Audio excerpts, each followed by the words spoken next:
Hey everyone, it's the Chaplain here, coming to you from the chapel. I'm here with my buddy Ray, and he is going to explain to us exactly what we're looking at. Go ahead, Ray. Guys, this is Riddick, and we are in the Chappie's new chapel war room. This is a map of Iceland, and we are about to play the second ever Battle for Iceland, abbreviated BFI. So BFI, what is it, what you say? It is an excuse to play G40 on the map of Iceland. You're looking at a grid that is 24 tiles wide and 12 tiles vertical. The map is about 320 miles wide, which is about half the size of England. The tiles themselves are 13.7 nautical miles on a side total. The total landmass is about 32,000 square miles.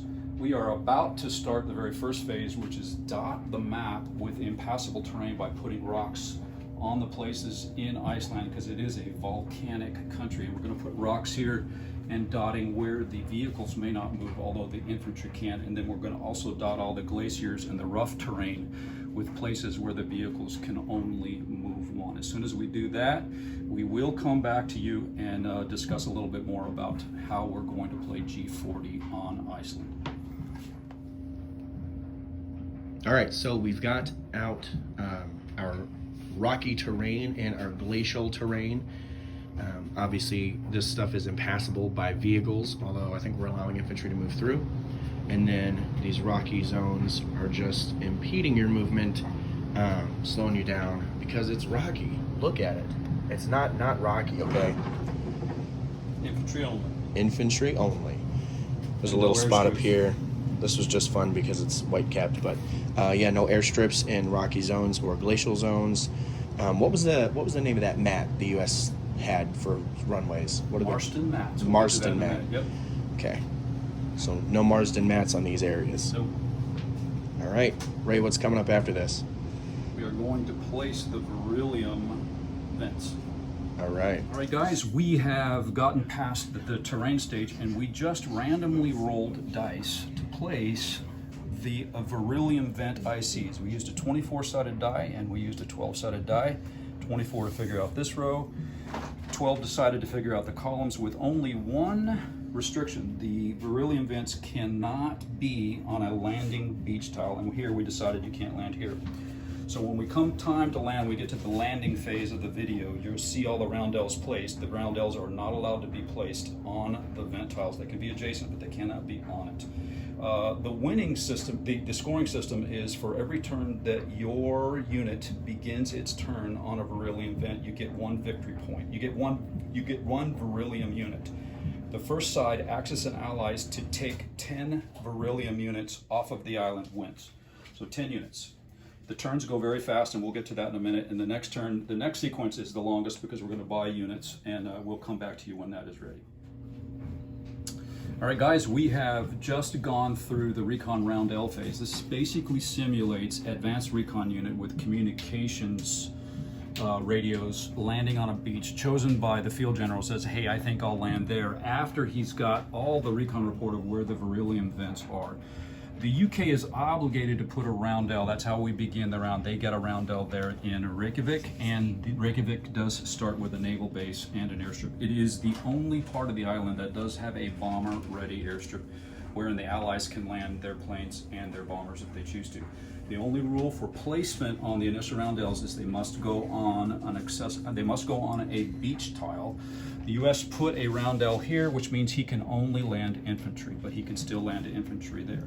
You cannot put a roundel and land internally. We're not simulating paratroopers yet because we're just not doing it yet in this round. We may do paratroopers later with an optional rule where you can drop them in and land. You would freeze to death, man, jumping from 30,000 feet. I don't know. It would be that, and the weather rules, we haven't even got to the weather rules.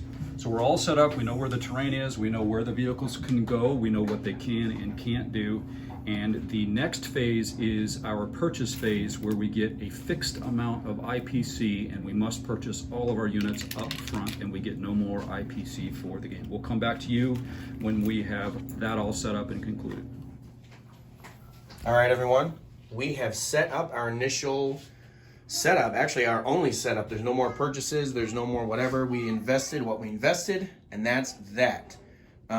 Ray, why don't you explain how we came up with our amount that we could spend and then we'll kind of go through and share what we placed. Absolutely. So a while back, what Chaplin did is he used a Google spreadsheet and he added up the whole inventory of G40, and it's rather large, like as upwards of 700 in IPC. So we took a look at that and we kind of reached a conclusion that 150 per player was a decent start, except Italy needed to be just a little bit inferior to that. So we gave Italy 100 IPC and everybody else got 150. This is the only purchase for the entire scenario. That's it.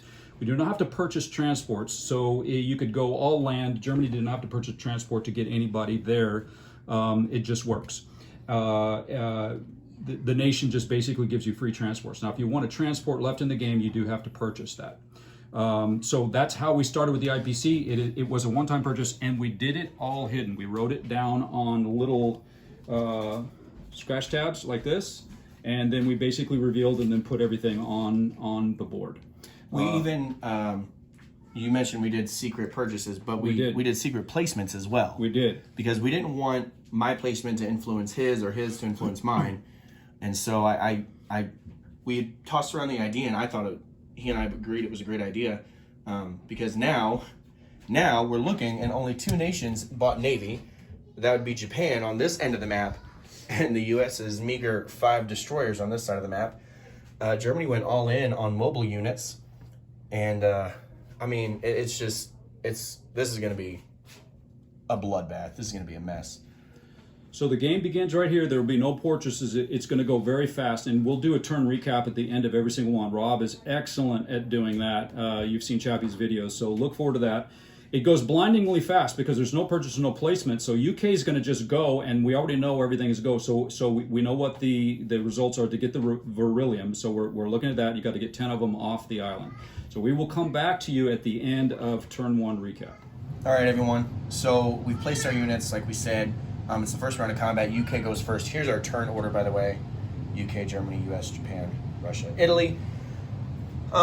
Because of the fact that this, if we want to be geographically correct, is so small, that means that bombers can move 60 spaces, fighters can move 30. And so from Reykjavik, the capital, I'm going to smash this German landing.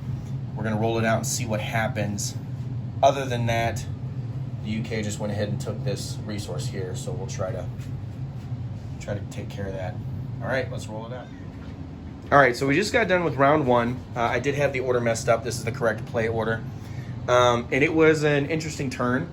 All in all, minus my questions, that took so little time because everything is so concentrated. There's no purchases, there's no expenditures. The U.S. moved up to take a beryllium thing here. We abandoned our airfield here because, Germans. The Italians and the Germans were able to get Marsden mats to have landing places, though neither one of them bought Air Force. Russians moved down to take another. Is it beryllium? Viridium with a D or an L? Beryllium. Beryllium with an L. L-U-I-M. Makes me think of virologist studying sicknesses.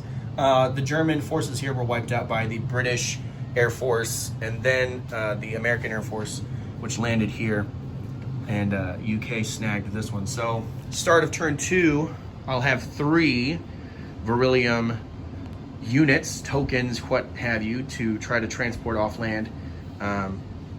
We need 10 to win the game. Got to transport 10 off. 10 off wins. With a bomber or a boat. Bomber or boat. Or plane or fighter. Fighters count too? Yep, because the fighters come in. Yep. All right, cool. So there you go. End of round 1.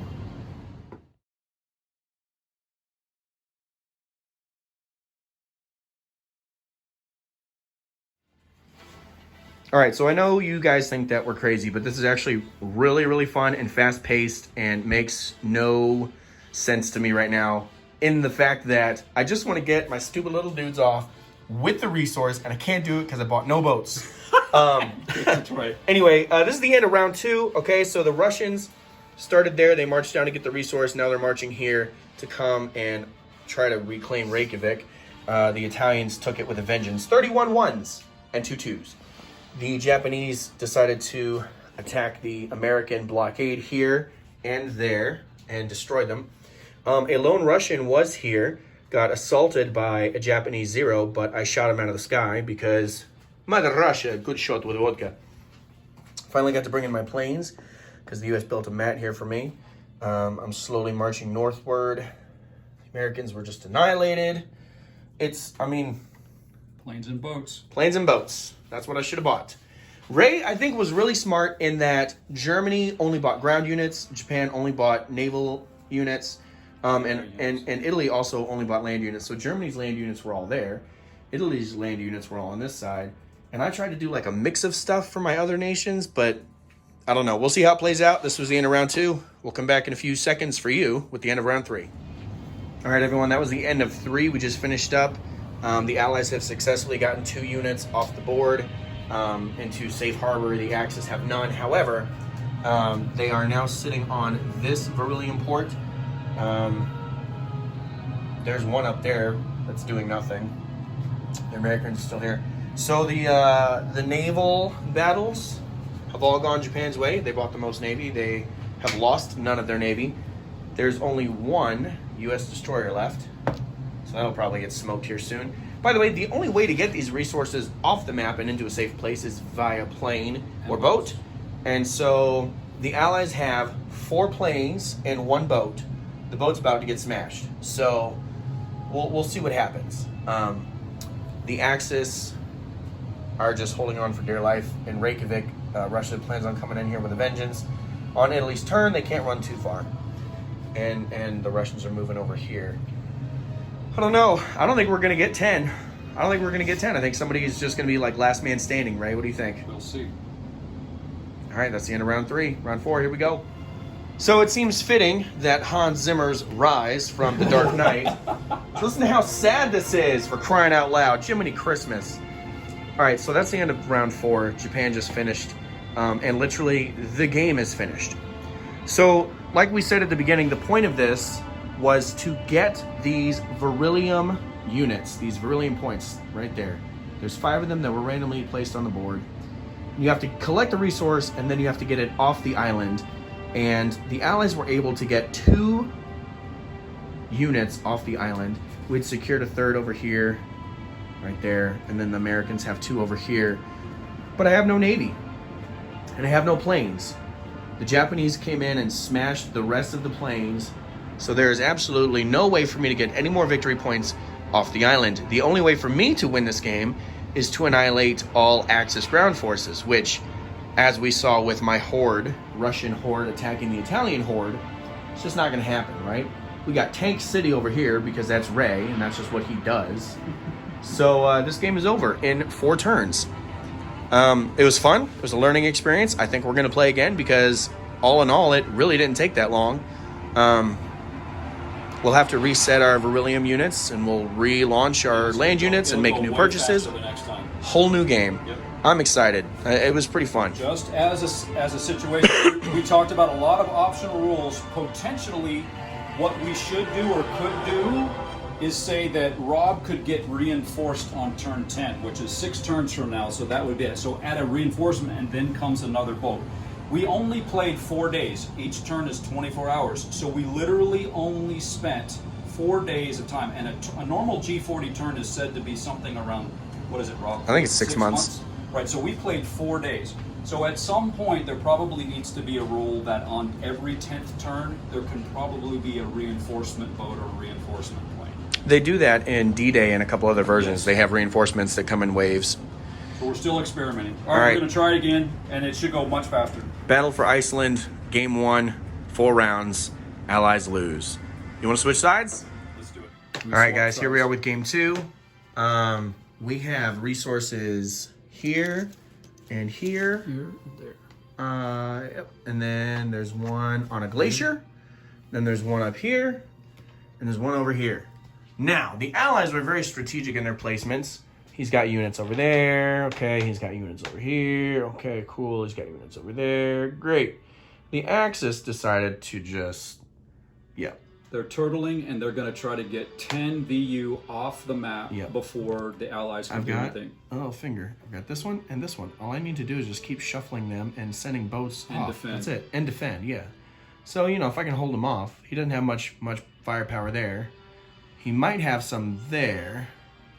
But all his strength is down here and over there. So we'll see. If I can get the units off faster than he can, get the Beryllium units off the board faster, then I'll win in 10, maybe 11 if I can defend and hold it. Here we go, game 2. All right, everyone, here's the end of the game. It took us about 35-ish minutes. 3 turns. Yep, 3 turns. Or 4. Yeah, you're right, it was 4. So the Allies were really good at producing, what's it called? The Beryllium. Beryllium. Really good at producing their beryllium, but the Germans and Italians here just kind of took over.